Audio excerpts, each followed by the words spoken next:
busy living sober, busy living sober. Hi, everybody. It's episode 479. And guess what? I don't have a guest.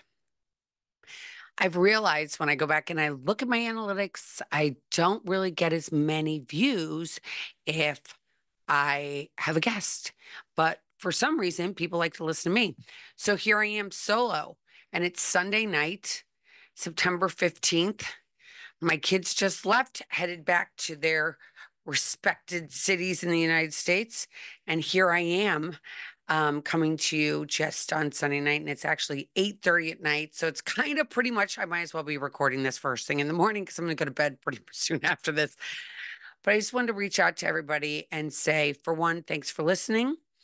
And if you like what I share, please share it with your friends. It's been an exhausting weekend. I don't know if anybody feels like that. Is it like the first weekend back and it's fall? I don't know. Kids were in town. You know, when your kids come into town, it's work, right? It's work when your kids come into town. As much as you love, at least, well, I have an adult children. So when they come into town, it's like a big deal, right? Your entire life stops, pause, everything's about the kids. Where are you eating? What are we doing next? What are we doing next? And as you guys know, or at least some of you might know, I have a herniated disc in my back. So they're like, "Do you want to go play pickleball? Let's go play pickleball." And I'm like, really? I don't think I can play pickleball. Putt golf. And you're just like, okay, can we just relax and play parcheesi? Nobody wants to do that anymore. So I'm sitting here exhausted. And then, I have this person that I've known for a long time, and the person is battling this disease of alcoholism. And it is so unbelievably frustrating of a disease. I don't know if anybody out there can relate to any of this, but this disease is so cunning, baffling, powerful. We think that we aren't affecting anybody when we have our disease. We think it's all about us. We can drink whatever we want to drink. We can get away with whatever we want to get away with because it doesn't really matter. I'm getting what I want. I'm drinking. It's all about me. I don't have to feel. I get it. I get it 110% why people would pick up a drink. I get it. And then not want to stop and thinking they can't stop. But we have this thing called the body, and alcohol is a poison. And we ingest this into our body, this alcohol. And we have this thing called the liver. And the liver doesn't really like alcohol, right? Because it's poison. And the liver's job is to break things down in our body. So we put food in, we put protein in, we put fruits in, we put vegetables in, and that's what the liver does. It breaks it down, gives us energy or whatever.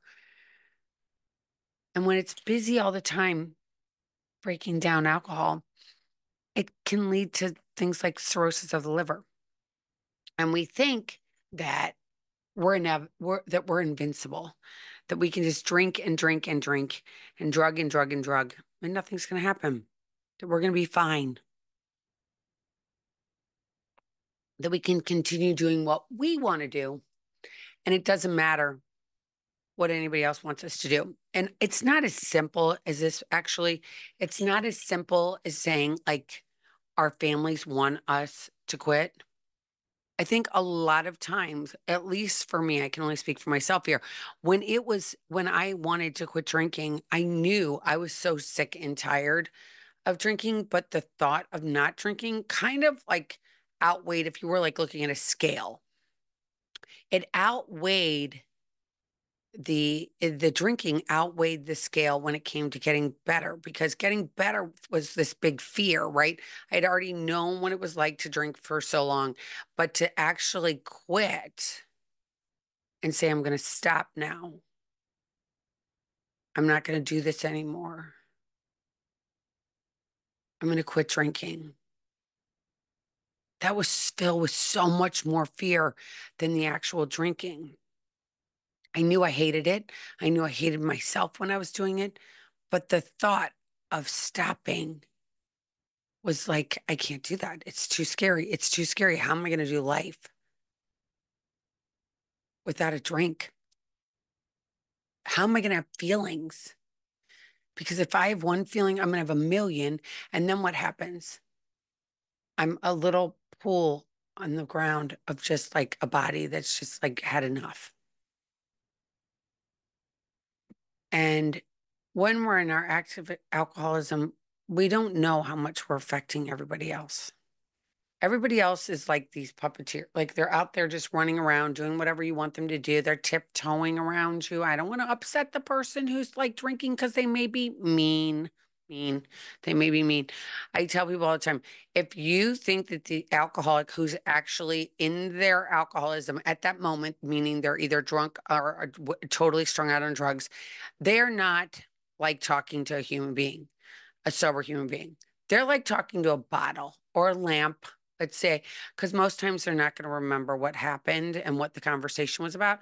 So to sit there and think, I can't get into this fight with this person because they're drunk, they're not going to remember. You're the one that's going to be exerting the energy. You're going to be the one that's going to be exasperated. You're the one that's going to get angry. And aren't we all sick of getting angry? I am sick of getting angry. I am sick of getting disappointed. I am sick and tired of hearing that people, you don't understand how hard it is. You don't understand. You don't get it. It's harder for me because I'm special. I'm like so sick. And for me to sit here and convince someone else, yeah, you are special. No, you're not. My job, I always feel like, is to convince them, you're not special. Guess what? None of us are special. We all want to say that we're special. We might be special in our partners, our husbands' lives, our boyfriends' lives, our girlfriends' lives, our wife's lives.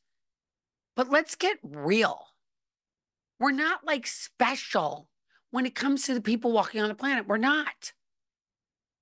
Is Kamala Harris special? Is Donald Trump really special? I think they have some attributes. People obviously want Kamala Harris to have this job. Other people want Donald Trump to have this job. But are they really any more special than you? I don't know. I mean, it's not like Kamala Harris went to a college. I even remember what it was. I do know Donald Trump went to the University of Pennsylvania and went to Wharton. I do know that. I have no idea where Kamala Harris went to college. I don't think it's like kind of my college, Mount Vernon, which is no longer in existence. It's kind of that sort of thing.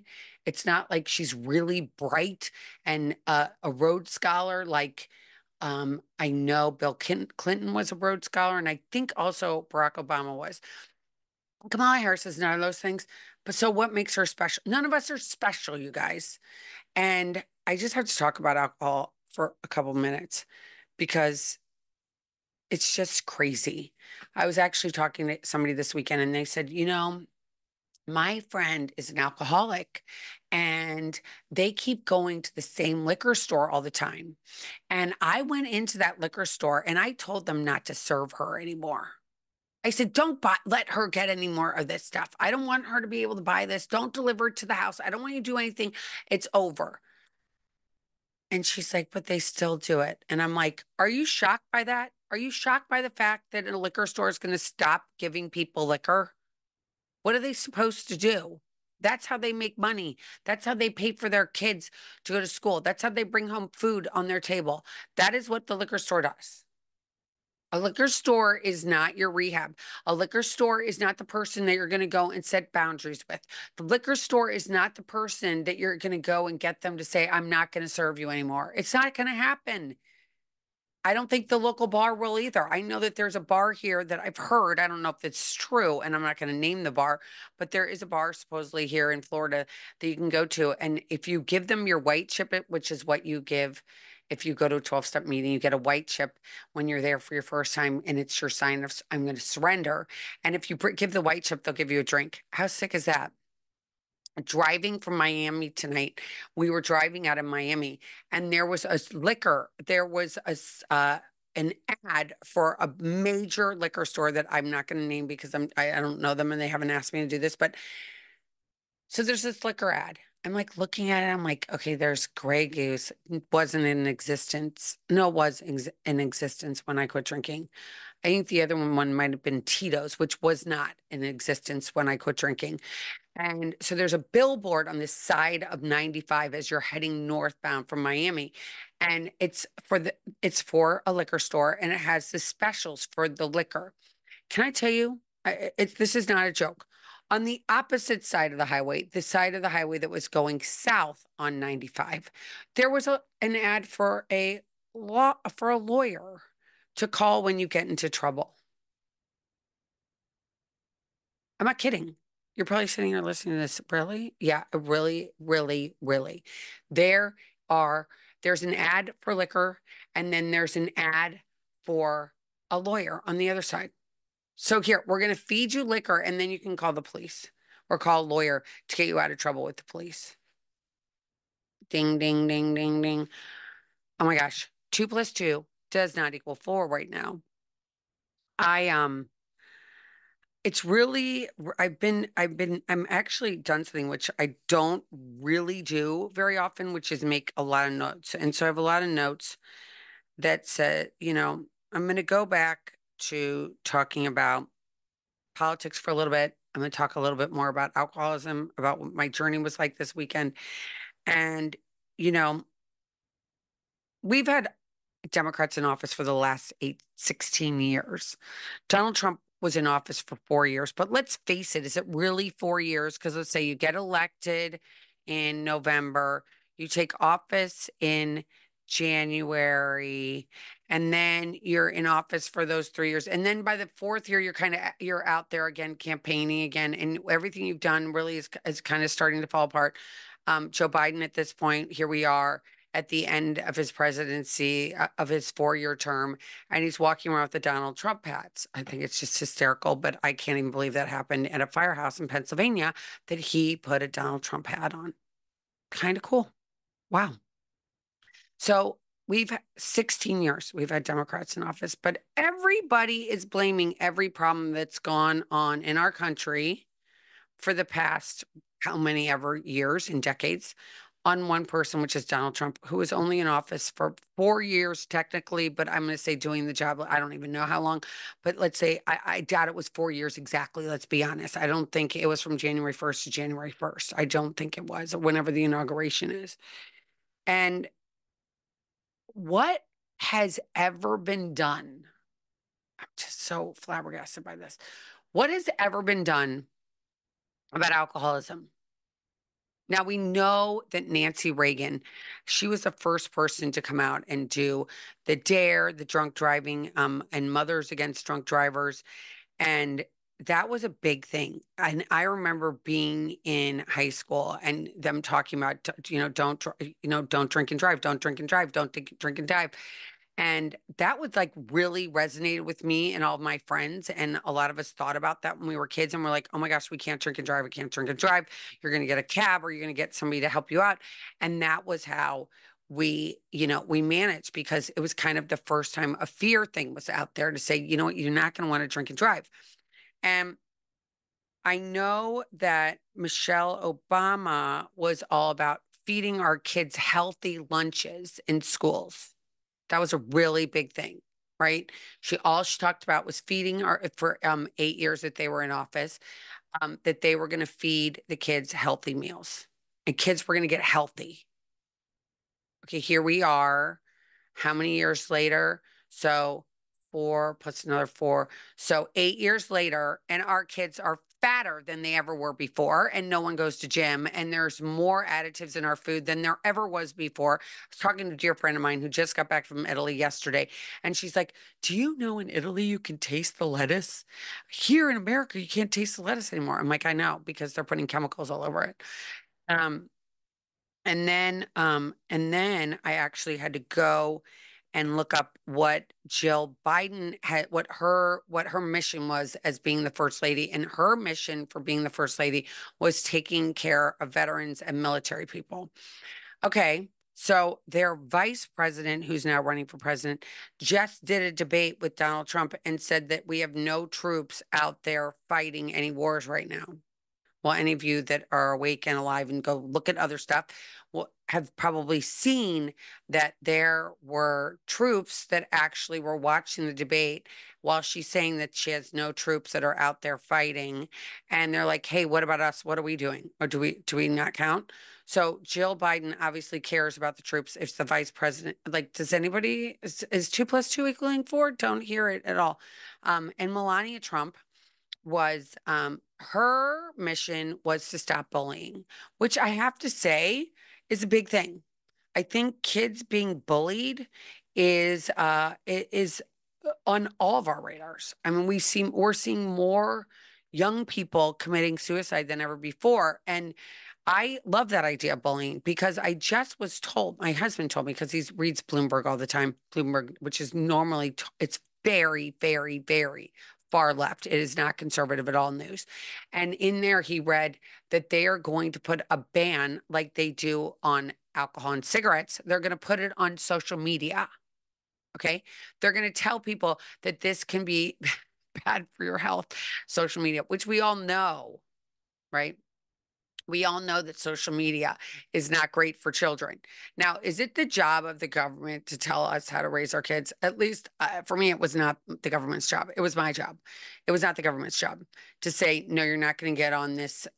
You're not going to get on this app and you're not going to get on that app.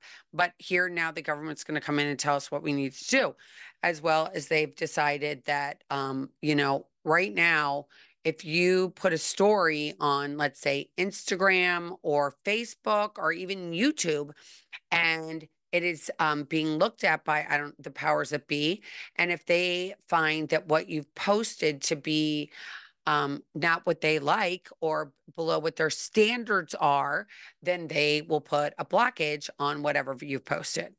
Okay. So they'll say, no, this has been taken down. You can't see this link. You can't see this post. It's not good for you. It doesn't tell the truth. It tells lies. Da, da, da, da, da, da, da. It's our babysitter. They're our babysitter. So they tell us what we can see and what we can't see. We need a babysitter now.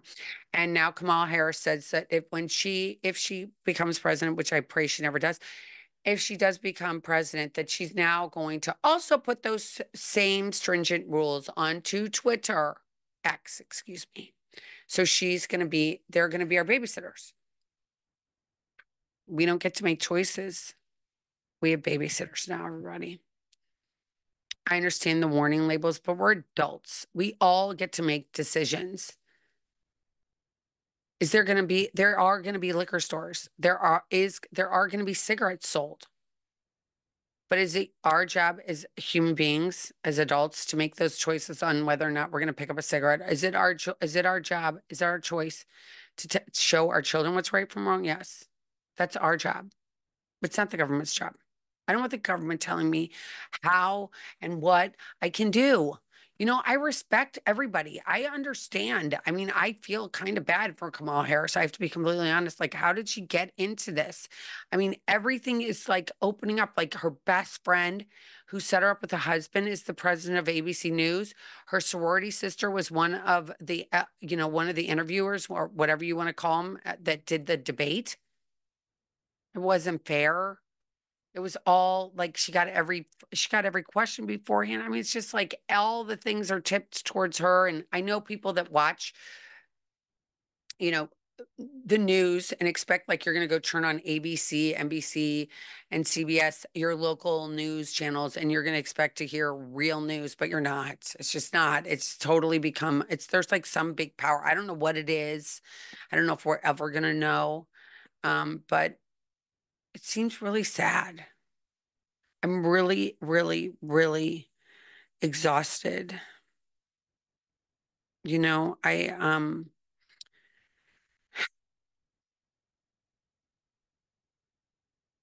exhausted with all the fighting. I'm exhausted with the fact that so many things that seem to be obvious are not obvious anymore.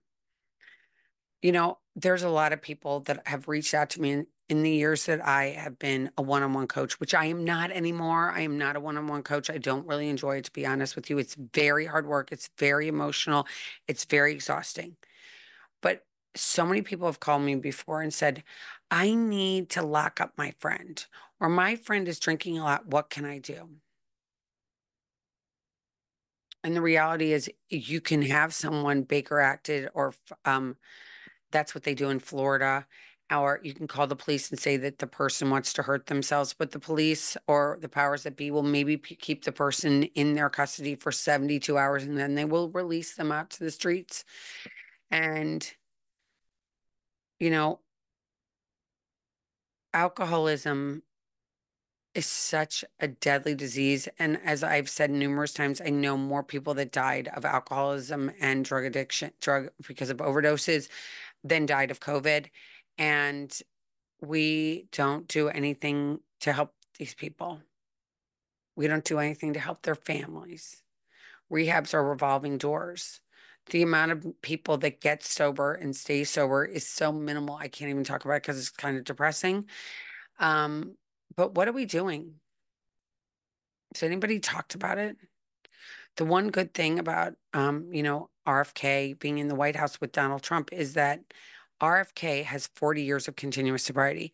He knows what it's like to be sober. He is a sober man. He might have some ideas on how we're going to save the addict that's out there, the person that's out there struggling from this disease, the family that doesn't know what to do next, and the resources that we don't have to afford these rehabs. I mean, these rehabs are astronomical, and people pay so much money. They mortgage their homes. They'll do whatever they can to save their loved one, which I totally understand 180%. But opening up Philadelphia and just letting people go do drugs on the streets and it's okay, letting people have their loved ones, have much more people that are in prison are due to alcohol and drugs than ever. Do you know that? 80% of the people that are in prison have to do with drugs and alcohol.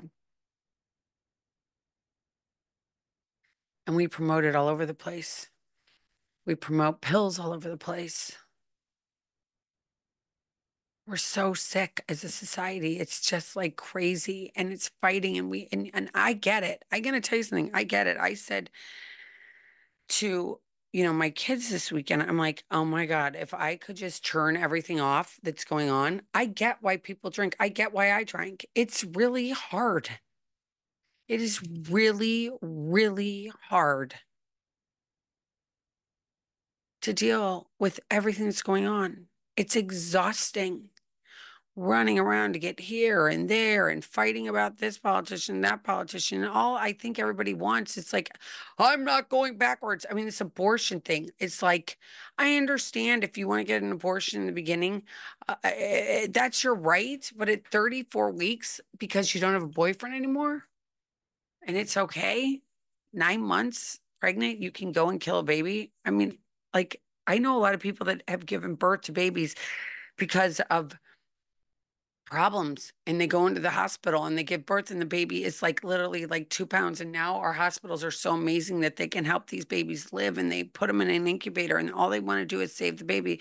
But now we're doing the exact opposite. We're going to kill the baby because you don't want it anymore. And we're going to use those parts to do something else. Stem cells. I mean, does anybody care about life anymore? It feels like nobody cares about life. It's all about the material stuff. Like, I'm going to get a bunch of stuff. I'm going to have all this stuff. I'm going to go and I'm going to do whatever I can to get whatever I want. There is no God. There is no heaven. It's just what I want and what you want. And then we're all just going to what? Go into the ground and just disappear. I mean, what really? There is no, but I don't believe that. I believe that there's heaven, and then we all could go to heaven. And you could call me crazy and say, oh my gosh, she believes in heaven. Oh my gosh, and I believe in, I want positivity in the world. I want hope in this world. I don't want any more despair. I don't want any more sadness. I don't want any more fighting. Can't we all just come together to love America, and we want better food for our kids? We don't want the transgender. I understand if you're a child and you truly believe, but you don't know until you're 25. I mean, if I had done what I had done when I was a little kid, should I be walking around with purple hair still? It's uh it's just it's crazy. It's so crazy, and it is so exhausting. And the alcoholism and the drugs is up. I don't even want to tell you. I mean, it's just like the worst. I mean, the one neat thing is that the kids today, the younger kids, my young 20-year-olds are not drinking as much as I think that I did for sure. And they see that it makes you sick. And it's just, it's just, we want to have good things. We want to have basic things. I don't think we all need all this stuff. I think we need to realize that we can deal with our feelings if we have like a core group of friends, just a very small core group of friends that we can trust. And if we go to our churches or our mosques or synagogues or in our different kinds of religion that we all go to, and we can find our group that we brings us up, and I think that would bring a lot of hope. And I think things could change if we all came together and believe whatever we want to believe that is what is important to us. I think that would be like so amazing. But we're living in this world that is just like, you said this, you said that. And this afternoon, they tried to shoot Donald Trump again today. I mean, and nobody says anything about it. No, it's okay. When John F. Kennedy was killed, I mean, it's terrible. I mean, I don't remember it or anything, but I mean, we still talk about it to this day, the assassination of him. And then there was the assassination attempt on Ronald Reagan. I still don't forget. I still haven't forgotten that. And here we are with, a former president that's been shot at twice in less than 4 months. And no, I think it's been less than 3 months, maybe even almost less than 2 months. And nobody, it's like, doesn't matter. Life doesn't matter anymore. Our life, people don't matter. It's kind of sad. It's not kind of sad. It is. It's so sad. Nobody cares about life anymore.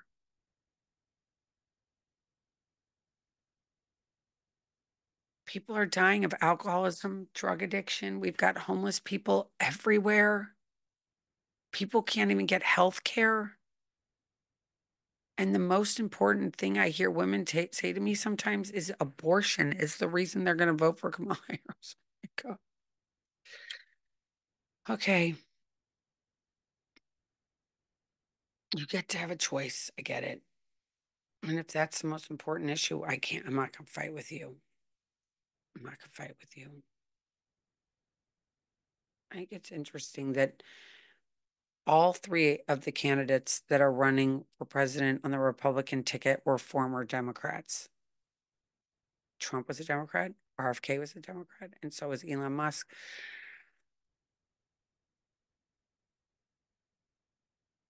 And now they're running as Republican because they don't like to see what's happening in our world. We don't want to see our kids eating junk food and getting bigger rather than exercising and having young lives where they can go and have their own families and they can go on to be productive and do what they want to believe, like have dreams that they can make into a reality. Don't we want that for our kids and our grandchildren? Or do you want your kids to be just told what to do?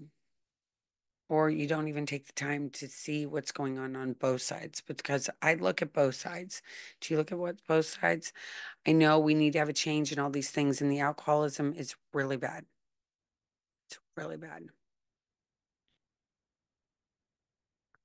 And it's really sad.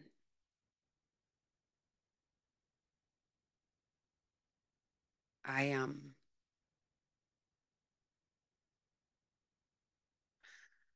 I just am so sick and tired of being sick and tired.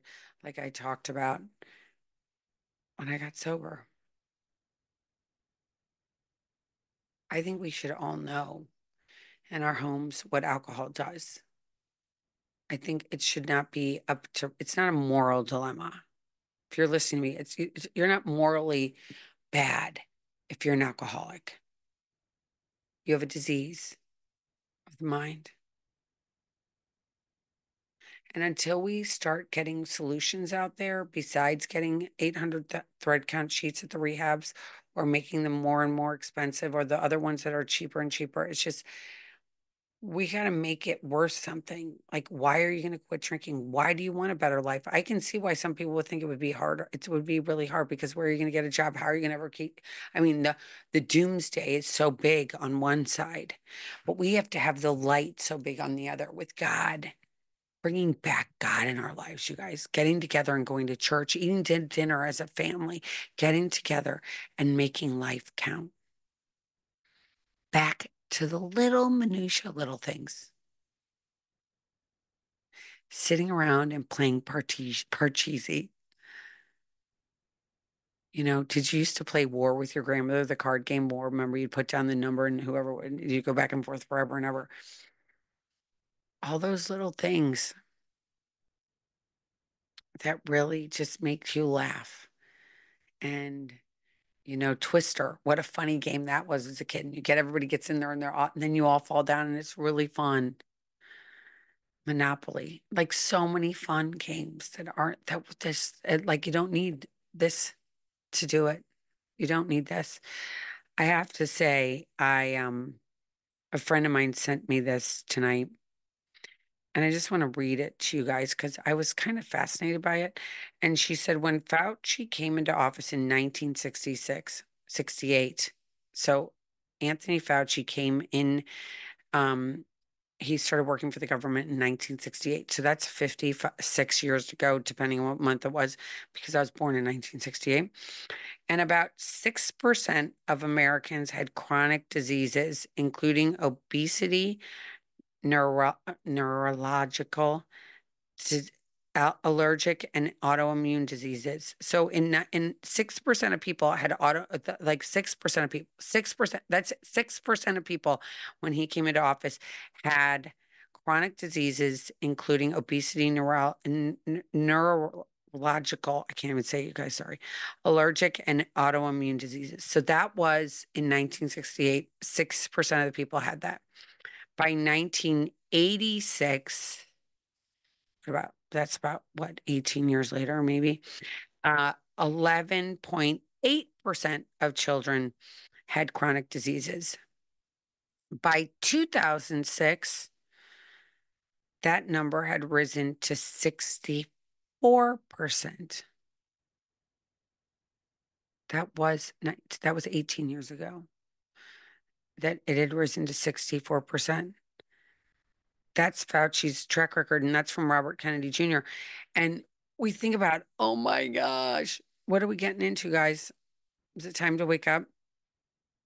And I hope you guys don't think I'm so political because I had people write to me and say, I don't like listening to you anymore because you're so political and you don't talk about God. I think it all is encompassing. It's like one big package, right? You don't drink, you love your country, you love God. That actually, let me do that around. Let me change that. See, God, country, God, family, country, God, family. I know God always goes first, and family, country, they're all both pretty big. Because if we don't have a good country, we won't be able to get good health care. We aren't going to be able to come together and make things better. Because I remember that when I was little, it was all about making the next generation have it better than you did, have it better than you did. And it feels like today they might have technology, which is amazing. Elon Musk just sent four people, they actually paid for it themselves, four people to space.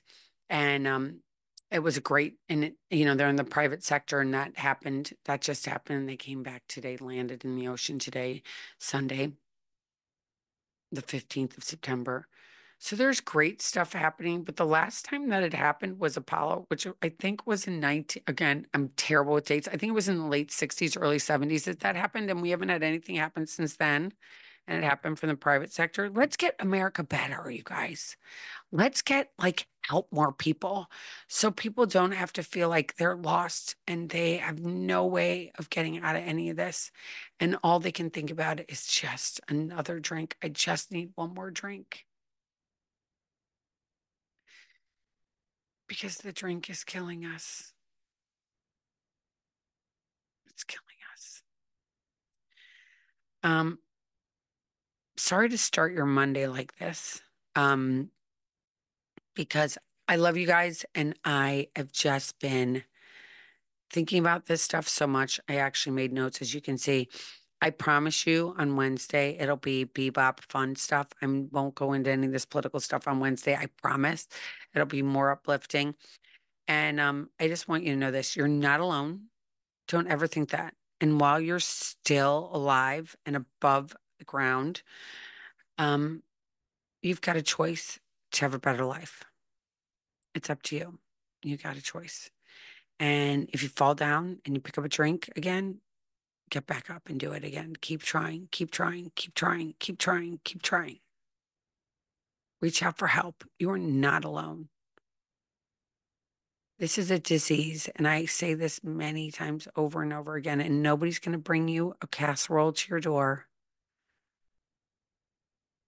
But this disease is so important, and so are you, and so is your family, and so is this country. And let me tell you, God is really good. Really, really good. Don't forget about him because he loves you. I love you and I don't even know you. You can always reach out to me at Elizabeth, Elizabeth, at elizabethchance.com. And chance is CHANCE. Well, that is enough for me from it's episode 300 and 479. I'm getting tired now, guys. Got to get off here. 479. And I will be back on Wednesday. And until then, keep getting busy, living sober. Take care, everybody. Bye.